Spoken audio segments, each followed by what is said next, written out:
Simon.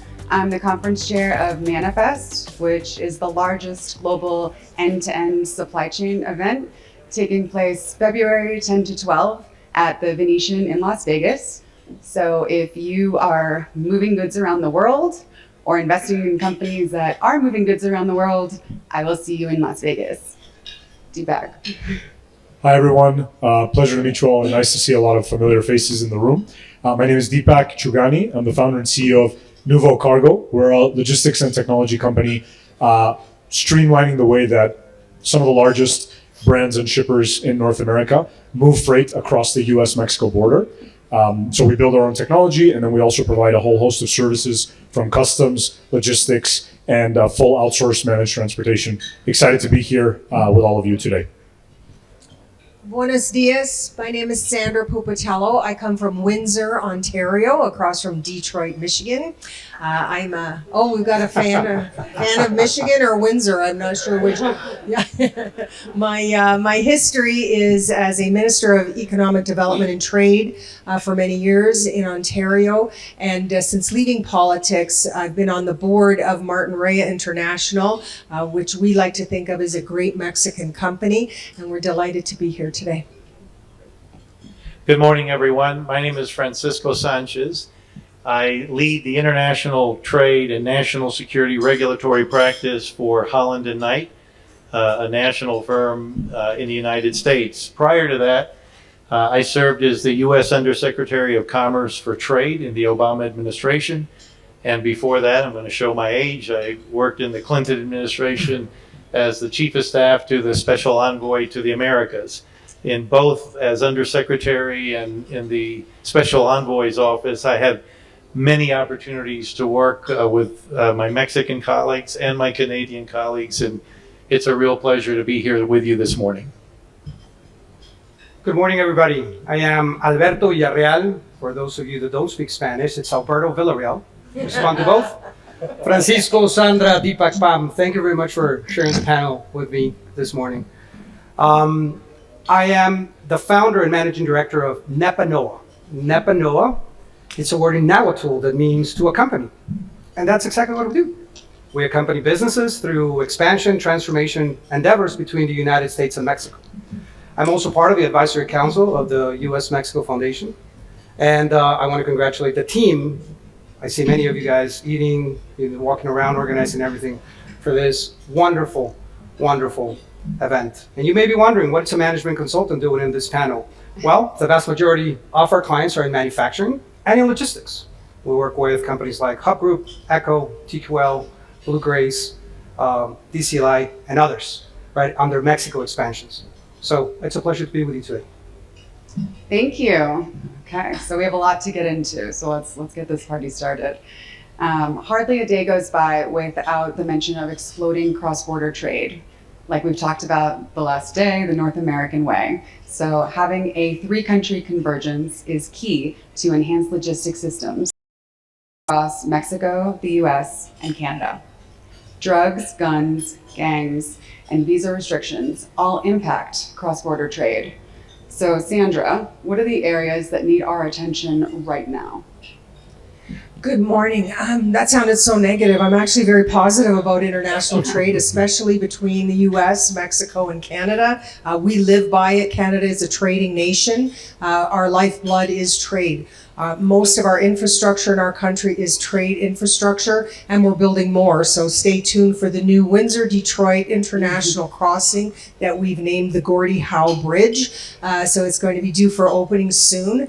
The big focus, in my view, for three-country convergence is around these four items that are a top priority. The first is AI and getting our regulatory environment in sync. If the EU can do this across 27 countries, and they already have, there's no reason that three countries can't also sort out the environment where AI is acceptable with the appropriate guardrails around regulation and that environment. The second is around labor mobility, which is a big issue for our plants here in Mexico. We worry the more competition the more we're looking for people. We're always looking. We need people on the move, people who are able to move. Mexico has a huge advantage in a young population. It seems the more north you go, the older people get. But in Mexico, you have a great young population who want to work, and that's very exciting. So governments have to get their act together and make labor mobility a much easier road to help us satisfy the plants that we have in 3 countries here. And frankly, 5 continents, never mind just these 3 countries. The other area, of course, is crime, drugs, gangs, guns, and if you think that that's irrelevant to manufacturing, it is not. Companies look at the safety of their environments for their investments.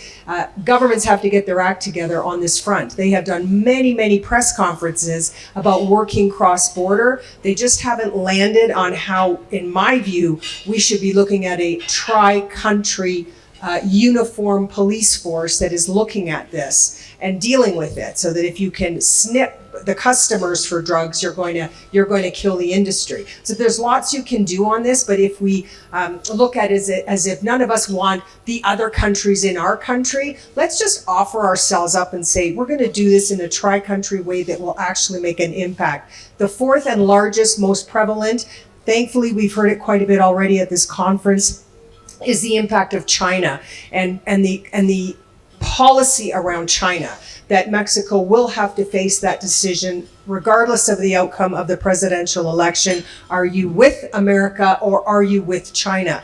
And in particular, I have to say, no company is afraid of competition. They have been living that with the economy going up and down for many, many years. We just can't fight the Chinese government, which is what you get in a state company that is coming and investing in Mexico right now.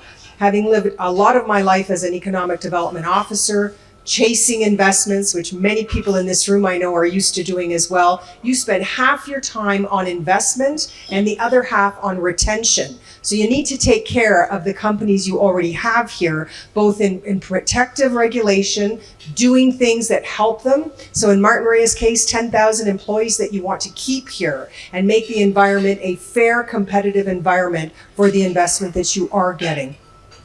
Thank you. And since you teed it up nicely for Francisco, what can governments be doing? What are they doing now? Well, I would probably start with a unilateral action that the United States needs to do.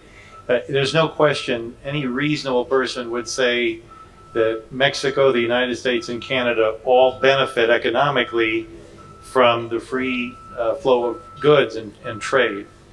But I think most of us can agree that politics and reason don't always go hand in hand. And so the first thing I think that needs to happen is Washington needs to pass a border bill that brings down the political pressure on that issue so that we can focus and look at all the benefits that come from cooperation between the United States and Mexico, between Mexico, Canada, and our country. So I would say that's number one. Number two, we have a review of the USMCA in 2026.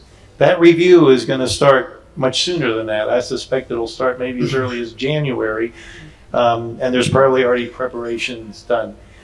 Technology as a tool of cooperation, as a tool of enhancing supply chain resiliency, needs to be a part of that conversation. You often hear of predictive analytics used in the private sector. I think it could be used very effectively by governments and cooperatively. If you can use that to think about how are we going to deal when there's a disruption, whether it's a natural disaster, whether it is a pandemic, but using those kinds of tools in government, not just in the private sector, could be very helpful. Looking for ways to help small business in the use of technology is going to be important, and I think can be addressed in the USMCA. Working together using technology to do simulations and do a better job of cooperating when there are challenges and disruptions, and be ahead of the curve.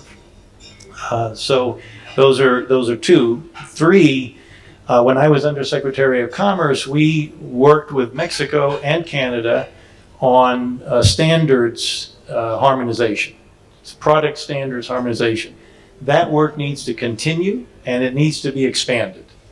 The more that we can harmonize, the easier for flow of goods and the easier to have a resilient supply chain. And then I'd take that a step further. This is a little more challenging because agencies tend to be very proprietary of their regulations.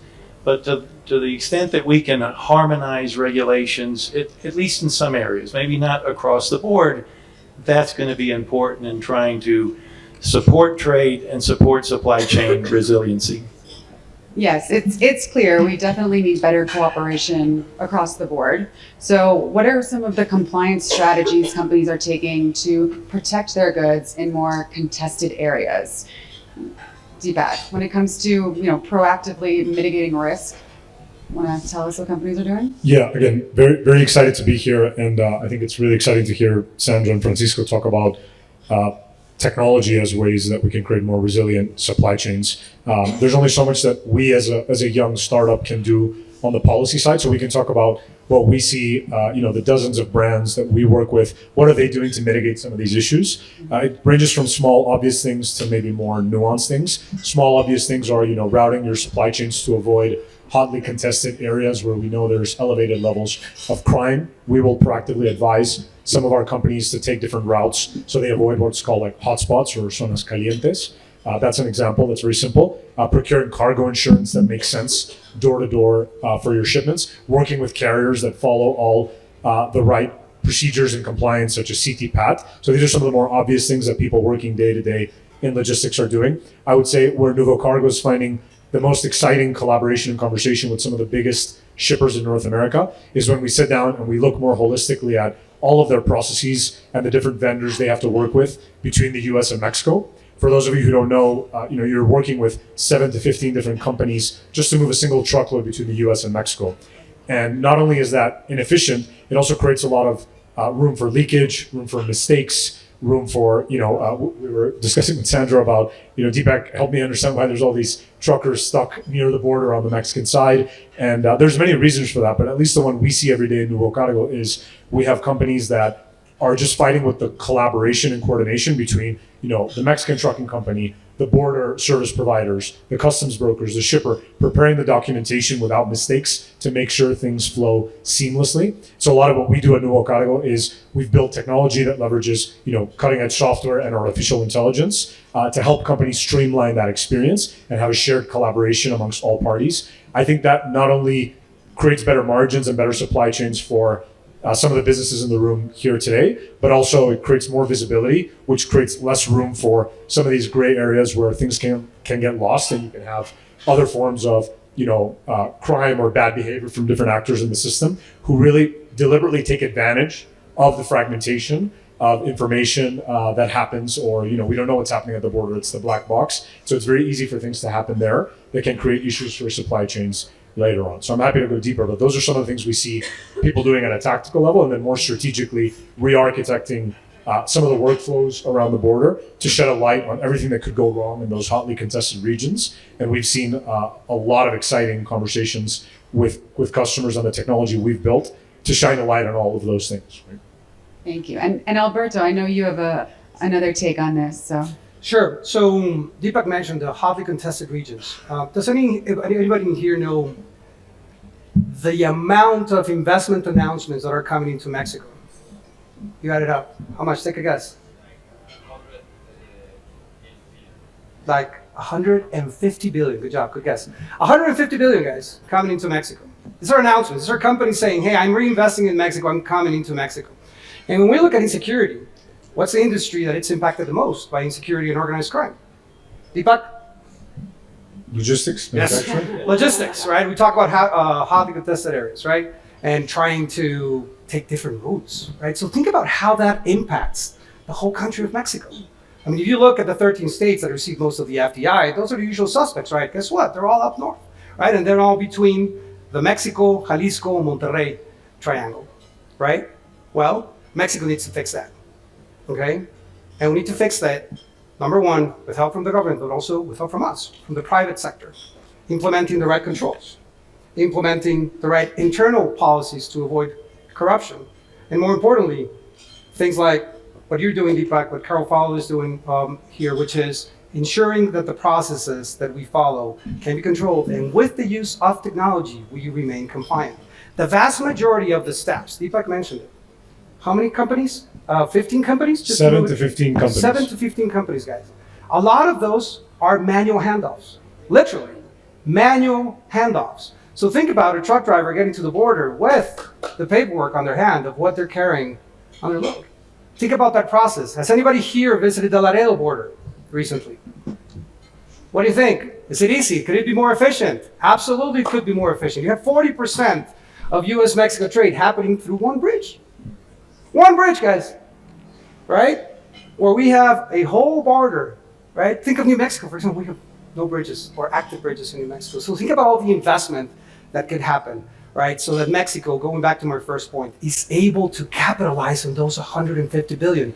That the region, the North American region, is able to capitalize on those 150 billion. And logistics, having a secure supply chain in Mexico and being in compliance are key to unlock part of that investment.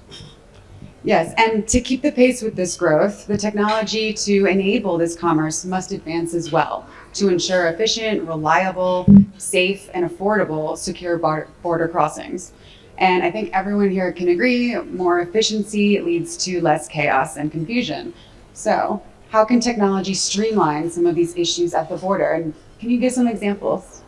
Yeah, so I think we touched on a few of them. One thing I was discussing with Sandra, which I loved, we were talking about how Martin Rea is using AI, and sometimes these things become buzzwords and they become a joke and a meme. And I think what's really exciting for me about AI, and I heard it from Sandra, but we've heard it from all our customers and we see it every day in our company, is the new wave of technology that's coming. It just enables a greater level of efficiency and automation, especially when you have disparate systems. I think if I had to leave all of you with one message of what we're seeing that's exciting as it relates to technology and cross-border trade, is that historically it's been really hard to get technological adoption or true automation, because even if you have a beautiful piece of software for how I tender the truck to the trucking company or how I collaborate with CBP, everyone is operating on different disjointed systems. Everyone has different ERPs. Everyone has different TMSs. Everyone likes their spreadsheet report of my truckloads per day in a different way, and we see that with our customers. What's really exciting about AI is a lot of data that effectively is unstructured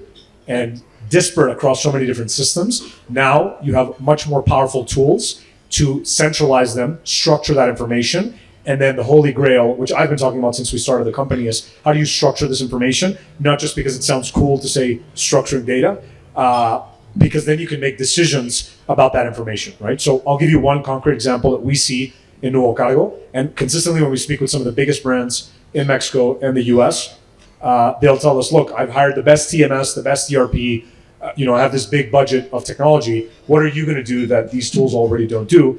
And just with a few hours of shadowing, we realized that even though they've spent all this money in all these systems, there's no collaboration between them to drive things like faster border crossing times. Like, who's measuring themselves on faster border crossing? It's very easy for your customs broker to just say, I did my job. Like, now it's up to the next person in the relay race, el trencito, who goes next. And so really creating a way for all of these different parties to collaborate either in the same platform, which is what Nuevo Cargo does, or using tools so that whatever handoffs they have in the logistics process, structure information and extract information. That's one of the biggest uses of artificial intelligence we've seen is someone sends you a PDF, someone sends you an Excel spreadsheet, a commercial invoice, and we're extracting that information and training LLMs so that we can structure that information, put it on a dashboard that our customers can use so they know not only where the truck is from like a map screenshot, cuenta espejo, which is the basics, but where the truck is, when is it going to arrive with dynamic ETAs, what's inside the truck, how much am I spending, not just in logistics, but how can I divide that by the SKU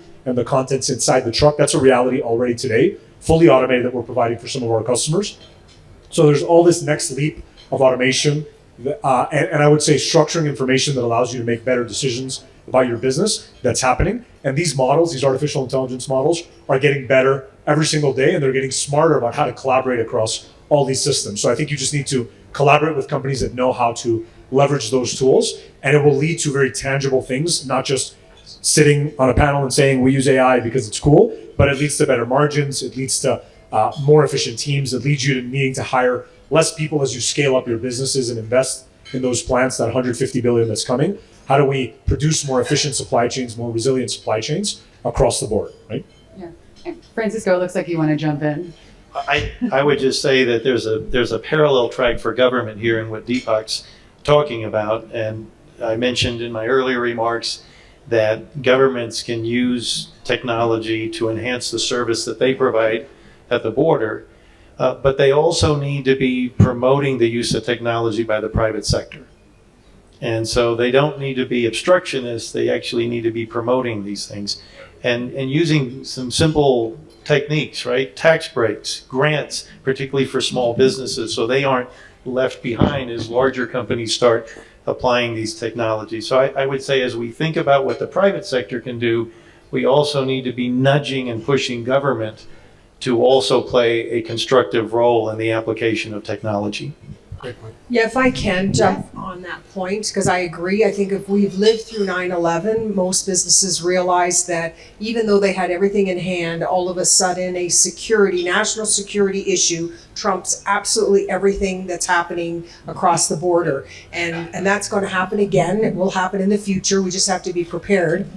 But what it did, I remember years ago, and I've been in the business for a long time, that we used to slap a truck closed in Mexico and it wouldn't reopen again until it landed in Canada. So they've had the technology for a long, long time. It's this integration of all of these systems that I think has been lacking, and where frankly, business associations actually could help if businesses put their foot forward to say, whether it's on immigration, on labor mobility, and they say, no, I'll take the responsibility that if it goes off the rails, it's on me. So will businesses step up and do that? We were really trying during the pandemic to make the governments understand we need to move our people. We've got a piece of equipment that's not working and the expert is over there and we need to get them across this border. And there was just no relenting. Oh, we've got these rules. And the rules were the public safety department. It wasn't the industry department. This guy got it, but this guy didn't understand it. So when that happens, you realize, geez, I wish we had a system that you put the onus on the company. That's my employee. I'm vouching for that employee. And if that employee crosses, he's following the rules, or it's on me. And if we could get our business community to stand up and say, I'm going to take more responsibility, I do think it's a big step in allowing the governments to move a little bit on those rules of getting our people across. Same thing with AI and regulation and what they're prepared to accept. Let's let the business people take responsibility, because if it doesn't work, it's on them. And I think we always get almost to the precipice, but businesses really do have to kind of get a handle on this, because it makes a big difference in the long run. So it kind of goes both ways. The governments ought to do it, but businesses need to step up. And make it a high fine environment. If you fail, then it's X, and you're going to wear it. You only need a few examples before people really do figure it out and make sure that they're drawing within the lines here. Yeah. We'll be handing out scarlet letters soon. Driven by the acceleration of reshoring, nearshoring efforts, and the evolving geopolitical landscape, many companies are looking to Mexico over China as an attractive, strategic, close place to build new and expand existing manufacturing facilities. This means cross-border traffic between Mexico and the US is rising and putting pressure on border crossings, as well as shippers, truck drivers, truck companies, logistics providers, and more. So what happens when these crossing points become chokeholds? Deepak, want to start us off?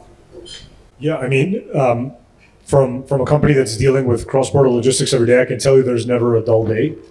There's always things that happen, whether it's a hurricane that might happen next week, or there might be a union strike, or there might be a security issue on the Mexican side of the border that stops things. So I think I'm really interested, at least as a student in this panel, I'm really interested to hear what else can be done on the policy side. That's not necessarily where we play. One thing we have done is we played a hand in creating the alliance Bridge 49, which some of you have been exposed to, which is an alliance of 6 different technology companies trying to work with government and trying to work with large companies to drive innovation wherever we can. But the day-to-day of logistics is being nimble to things that might happen if it starts getting to the point where the chokeholds are so congested that we can't move things.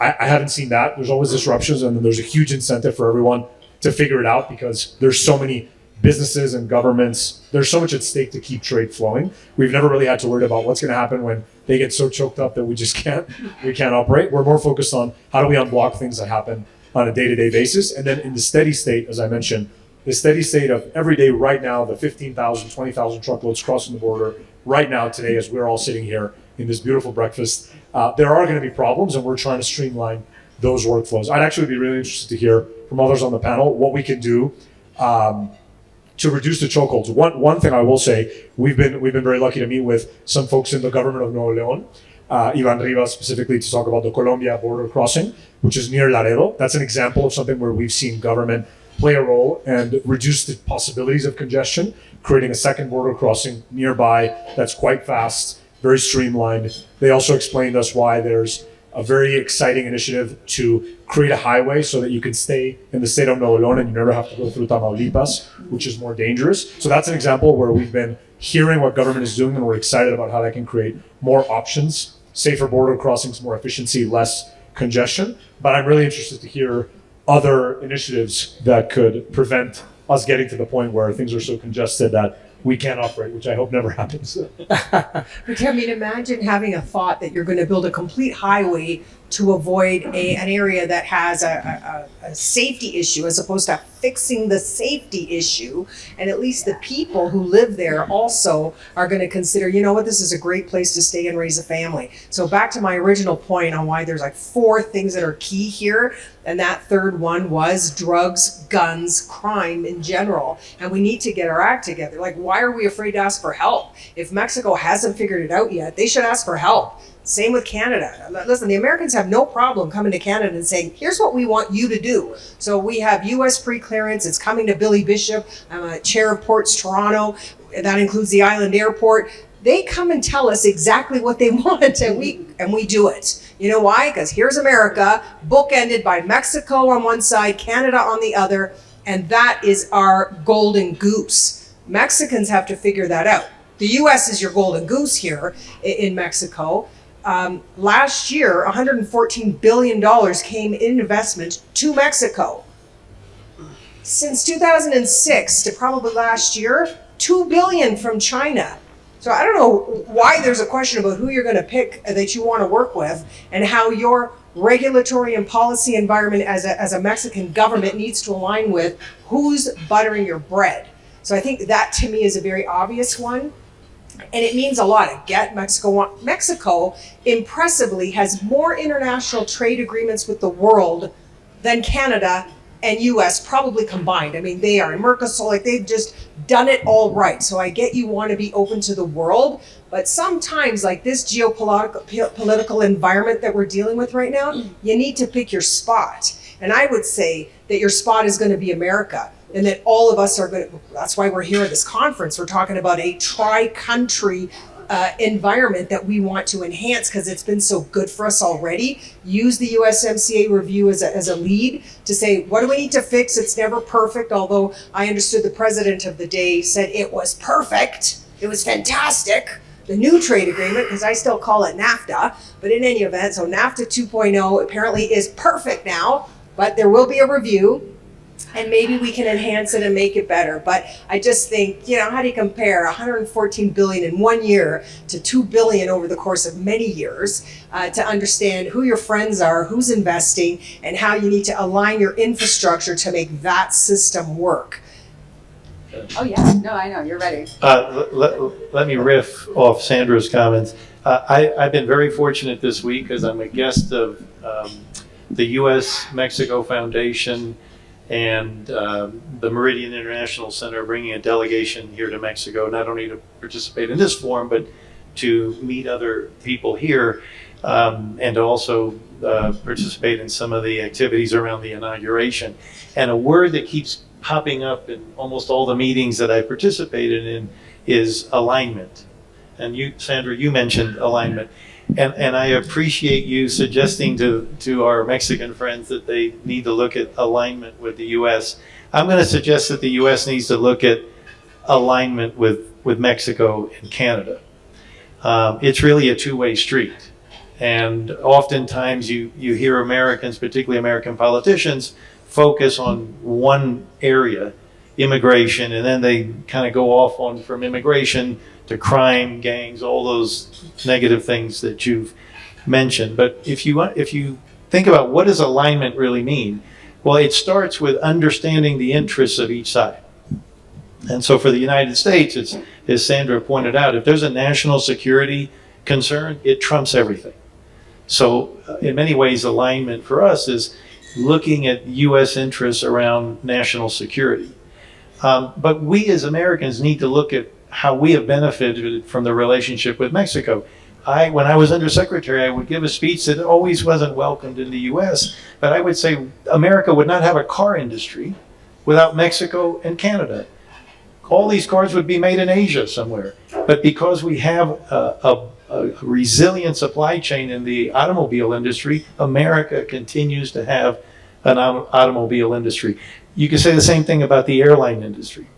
And so we need to recognize that Mexico also has a legitimate interest that we need to acknowledge in this term of alignment. And if we do that, if we take a step back and not just think about our own interests, but take some time to look at the interests of the other countries here, Canada and Mexico, I think cooperation will better flow. If I may, Pam. Yeah, So please. the original question, right? Geopolitical conflicts have regionalized supply chains, particularly in North America. We call that nearshoring. I hate that word right now, to be honest, because we work in this every day. What we're really discussing is the North American economy. And this question is exactly the transition from going into nearshoring, this event of there's investment coming back into North America, taken into, okay, how do we actually execute on a daily basis? How do we make sure, which was part of the question, that we're more efficient at the border? What is it lacking? And working with companies that are coming into Mexico, it's very clear that in Mexico, and I'm going to use a soccer reference here, we used to be that player that would come into the game for 20, 25 minutes, then one game, you would be on the bench for 90 minutes, then you would play the next game. Well, guess what, guys? This is prime time. Are we ready for prime time? And to be ready, we need investment in infrastructure. But not only physical infrastructure, which I will get to because we're discussing that, but also administrative infrastructure, which is what Sandra and Francisco were talking about. Like, hey, we also need the government to not force, but encourage the use of technology, right? So that we can also, so that we have more efficient processes. But going into physical infrastructure, this year, the rise of intermodal logistics was in double digits. That didn't happen in Mexico in many, many years before.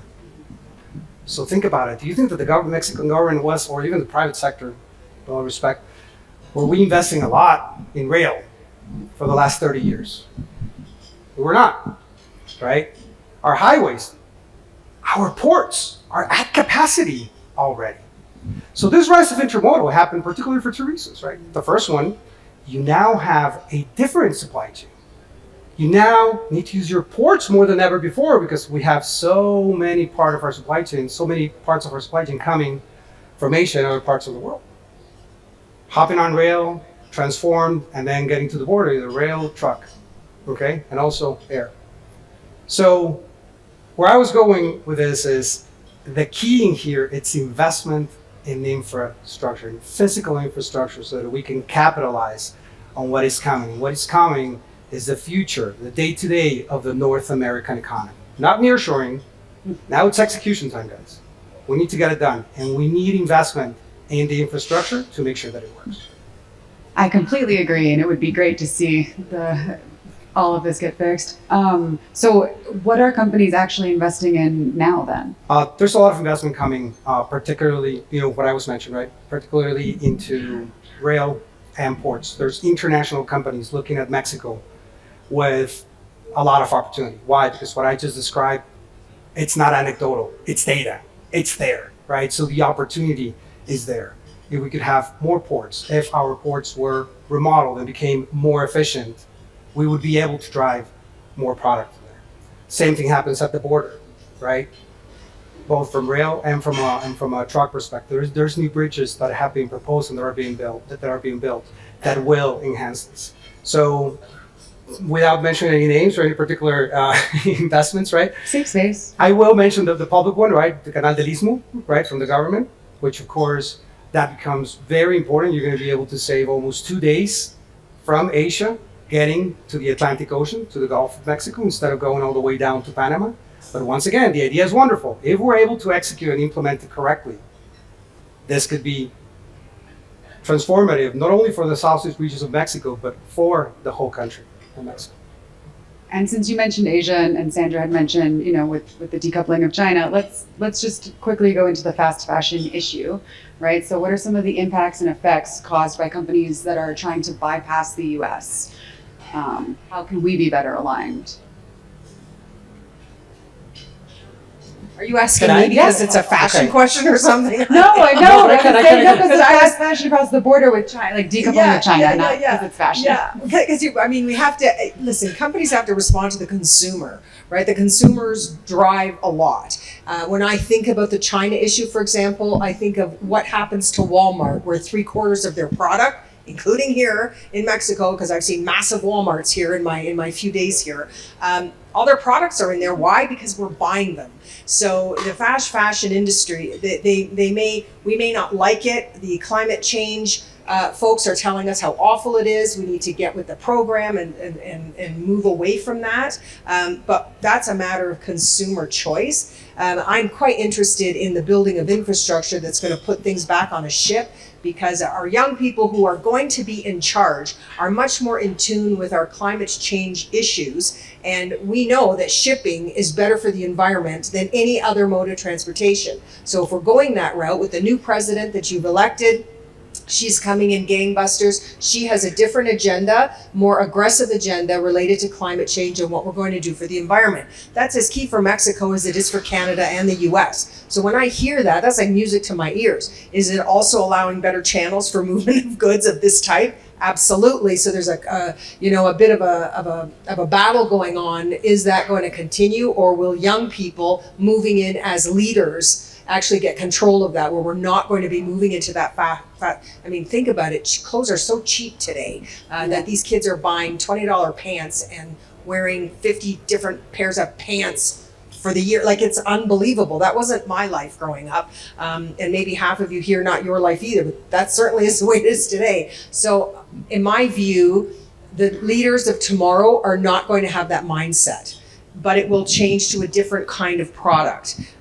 What I think we're talking about in logistics, the beauty of infrastructure is that half the infrastructure is based on software. So you don't have to build the big things. You can use your current hard infrastructure better and get 50% more use. And I think that's why you've been so successful. You're actually showing through software that we can use infrastructure we have in a better way and double your output. We talk about AI. We've had that conversation, whatever work I'm doing, whether it's Martin Rea or the port or whatever. If we talk about AI, could we also talk about, let's not do it just because it's cool. It actually has to make our company better. That means, is it making more money? Does it save us more money? And we tend to get wrapped up in the cool factor to be the first one to do X instead of, oh, we just made a lot more money using this thing. And that, to me, is where the companies are. The companies need to first make that determination to make that purchase, make that investment, because it's saving money. It's going to bring in more revenue. That's the reality. So you got to leave the cool factor and do it because it makes your company more money. The beauty of logistic infrastructure being so software based is it's not a huge investment. You don't have to build new highways. You have to use your highways better. I'd love to just chime in on that one. I agree with what Sandra said quite a bit. I also think that from where we sit, I think there's room for both things. Physical infrastructure needs to get better. There's things we just can't change. But the amount of opportunity we see in enhancing the shelf life of physical assets that have already been invested in to make your business better is pretty remarkable. I was at another conference a couple of months ago where there's now robots and drones that are analyzing sulfuric acid tanks or bridges and extending the shelf life of these things through robotics, because the status quo has been, I think the speaker used showed someone with a hard hat, called him Joe, and Joe is like with a piece of paper checking, is this bridge going to last another year or two? And so the other advent of AI and software is how are you analyzing the data, the signals, computer vision? These things are getting much, much better. And predictive So maintenance on predictive these maintenance, species. and there's so many examples that he gave of Yeah. a simple sulfuric acid tank can extend the shelf life by 10 years and save the company $30 million, right? And same with what we see with Nuvo Cargo. Every business deal that we're discussing right now, customers are somewhat shocked because we're able to tell them, not only are you going to upgrade your supply chain to have more efficiency, you're more likely than not going to become a much more profitable business or have a lower freight budget spend in this area because of how we're setting up these deals, because there's so much wasted inefficiency in all this fragmentation of systems. So there's a lot you can do just with the existing assets and software. But I do think there's a lot of physical assets, and I see this every time there's like a crime incident on the Mexican side of the border and everything shuts down. Yeah. So there's things both with policy, security, physical assets, highways. I think there's room for all of it, and we just have to find where we can play and what our companies can do, where we can start taking action and where we need governments to help as well. I like to think that you've got this new female president in Mexico. She's going to ask for help because we tend to do that. We tend to reach out a little quicker. We don't have as big an ego. We're not worried about looking like, oh, we don't want to look like we don't know what we're doing. We actually do it. And that's been my experience working with female politicians. So I have a feeling that you guys are on the right road here. I don't know what I'm doing, Sandra. Can you help me? So President Sheinbaum, that's the first time I say that in public. President Sheinbaum, okay, good stuff. So it's wonderful. So President Sheinbaum has said that she has committed to building infrastructure, particularly for logistics in Mexico. But Pam, going back to, if I understood the question correctly, it was talking about companies that are avoiding the U.S., like going to the U.S. through Mexico, and particularly Asian companies. That's what you were talking about, right? Yeah. Which has been happening, particularly, Sandra started talking about, clothes, but also in the steel industry, right? Asian companies dumping steel in Mexico, being transformed in Mexico, have the steel made in Mexico, it's shipped across the border. And if there's one industry that is protected under USMCA, is the steel industry.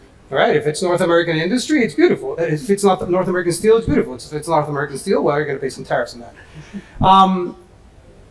And that's exactly where I was going with, we need to be ready for prime time. And I'm going to tag it along with what Sandra mentioned about 10 minutes ago, which was, hey, who are you really going to be an ally to, right? And in this situation, USMCA is very clear.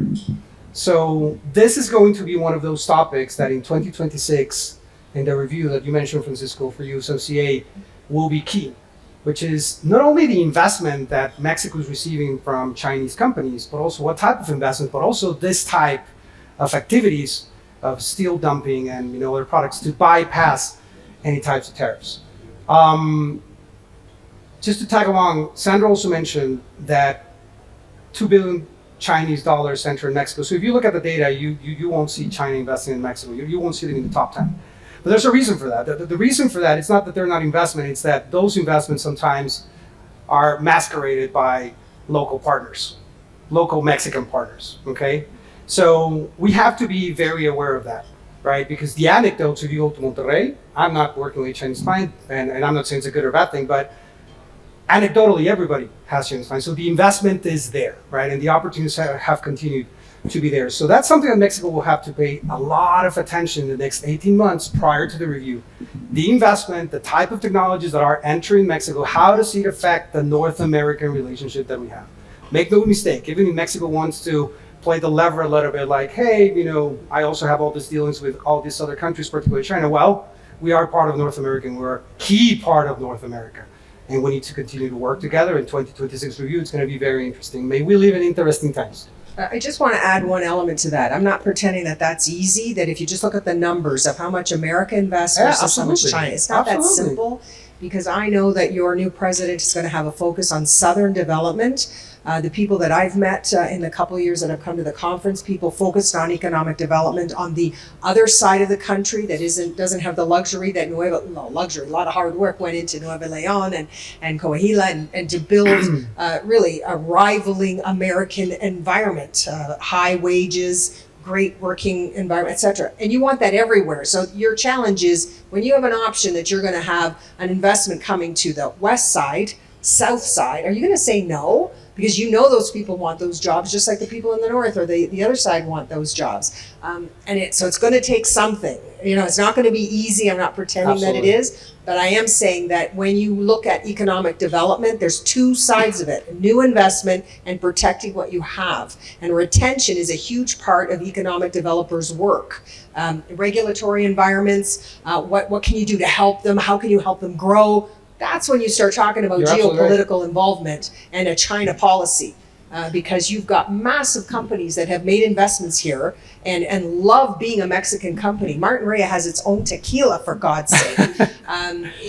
So this is how Mexican Martin Rea is. And you need to protect companies like this because they've done very well by the environments here. There's 10,000 people doing very well working for this company.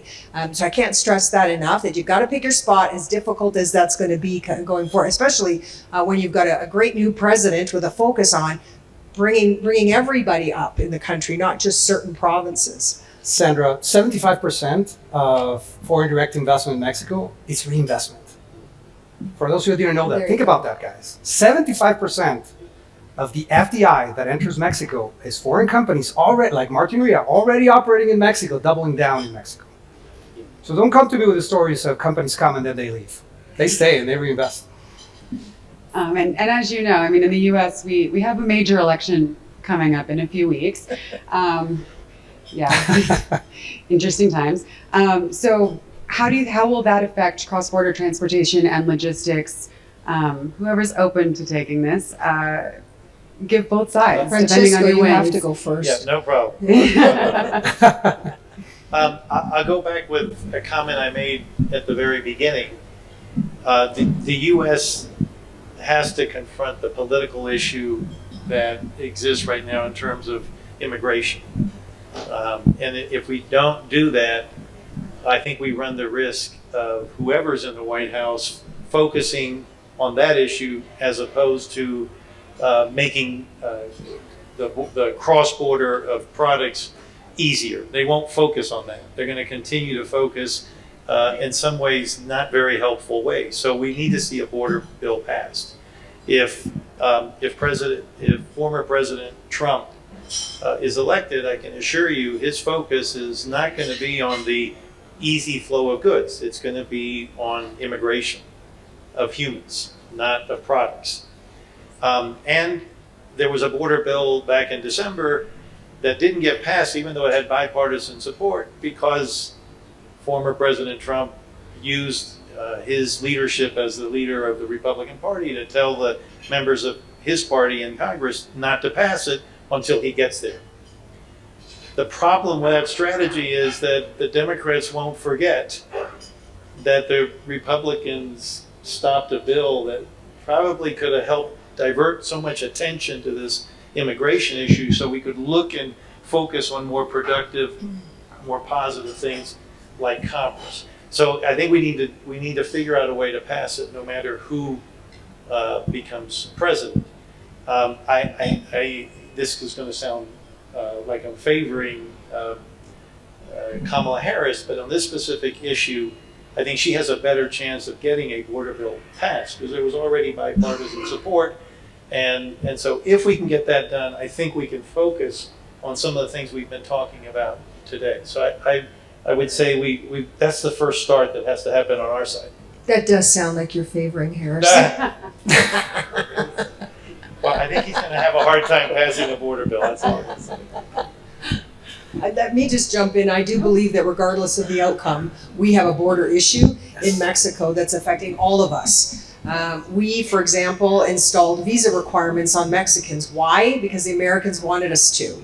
Why? Because it's a border issue. And we have got to get our act together. And I think the difference is that If Harris wins, she's more prepared to look at and help to solve the causes as opposed to just the fix. And that's important because why are people leaving in the first place? Why are they coming up from South America? Why are many of them actually Mexicans? Back to our issue around safety. If people knew they had a great job and they had a safe environment, they're not leaving. And to me, that is key.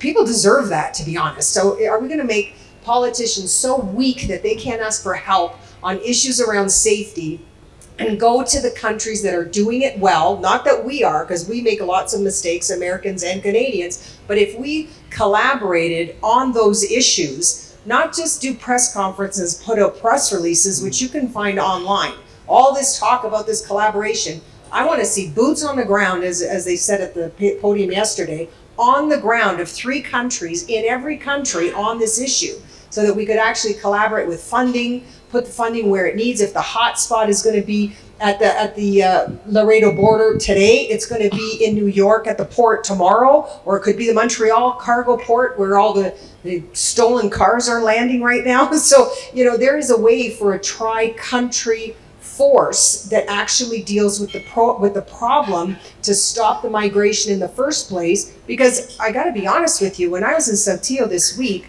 you have an issue of getting people to work in these plants. There's a 10% turnover. Yes. You need people here. You need people to stay and people to work. Plus you have all of this investment, so you have more competition for these people. So you can't afford to lose your people, right? And you're losing the people who actually are quite ambitious to the point where they are prepared to risk their lives to cross that border. Those are people you want working for your companies here. So not to put that one at the top as a priority, but gosh, I do think if Harris wins, she'll have a bigger focus. That was her focus under Biden as well, to look at the root causes and what do we tri-country-wise have to do to fix this, because then Canada has to respond, because we know where our bread is buttered, and it's with America. So, thank you, Sandra. Bringing it back a little bit to logistics, I mentioned that intermodal had been up this year, and trucking had got down this year. And the other reason, it was because of people. We lack drivers. It just brings it back to logistics, right? We lack drivers in Mexico the same way. 60,000. We lack 60,000. I'm stealing that. Okay. Like 60,000 drivers, right, in Mexico as well. So just tagging along to your point around people. And we immediately took it to immigration, but let's talk about commerce, guys, too. I mean, Rob Wildeboer mentioned it yesterday. Kamala Harris voted against the USMCA. Many of us, didn't know that, right? So she voted against the USMCA, and Donald Trump, it was his signature trade agreement. That doesn't mean that Trump is going to be for it and Kamala's going to be against it this time around, but I hope that common sense reigns regarding commerce, and we do all understand that the 3 countries need each other, and that as a region we need to be stronger. Let's remember, guys, that if push comes to shove and the geopolitical conflicts, that some of them are already bellic today, let's remember that the only region in the world that if it shuts down its borders and will survive, it's the North American region. Okay? So we need to keep that in mind when we think about the Canada, US-Mexico border and the future. So for final thoughts, for each of you, what do you hope that the audience takes away from this discussion? Great. So I learned a lot from the discussion, so I have some takeaways around there are many initiatives trying to improve. Hopefully, there's things that this conference can help us do to improve things that are out of the control of medium-sized businesses like Nuvo Cargo that are just trying to innovate with how things are. So I'm excited to see what comes of that with policy around security, physical infrastructure, and really capitalizing on the trend.